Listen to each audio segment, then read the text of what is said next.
जीवन का एक ही उसूल रखें, यारी में गद्दारी नहीं और गद्दारों से यारी नहीं। हमेशा याद रखें, सफलता तभी मिलती है जब आपके सपने आपके डर से बड़े हो जाते हैं। मन और मकान को वक्त वक्त पर साफ करते रहना चाहिए, क्योंकि मकान में बेमतलब का सामान और मन में बेमतलब की गलतफहमियां भर जाती हैं। इसलिए मन में भरकर नहीं, बल्कि मन भरकर जिएं। हमेशा लोगों के दिलों में सेव रहिए, क्योंकि अगर आप मोबाइल फोन की गैलरी में सेव रहेंगे तो कभी भी डिलीट हो सकते हैं। शतरंज में वजीर और जिंदगी में जमीर अगर मर जाएं तो समझिए खेल खत्म। ये कलयुग है, यहां माता पिता जानते हैं कि वो रह तो रहे हैं अपने बच्चों के घर में, लेकिन वैसे नहीं जैसे बच्चे रहते थे उनके घर में। अजीब सौदागर है ये वक्त भी, जवानी का लालच देकर बचपन ले जाता है और अमीरी का लालच देकर जवानी ले जाता है।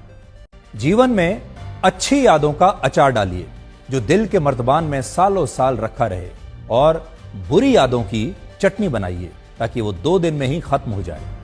जिंदगी और चाय एक जैसी होती हैं, जैसे ही मजा आने लगता है तब खत्म हो जाती हैं।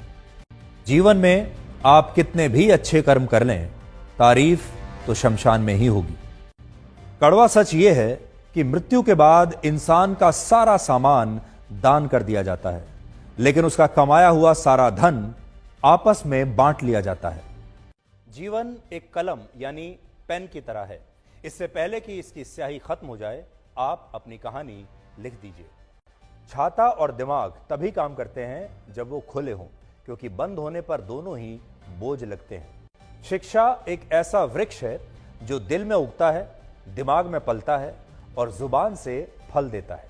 जिंदगी को समझना बहुत मुश्किल है, क्योंकि कोई सपनों की खातिर अपनों से दूर रहता है और कोई अपनों की खातिर सपनों से दूर रहता है।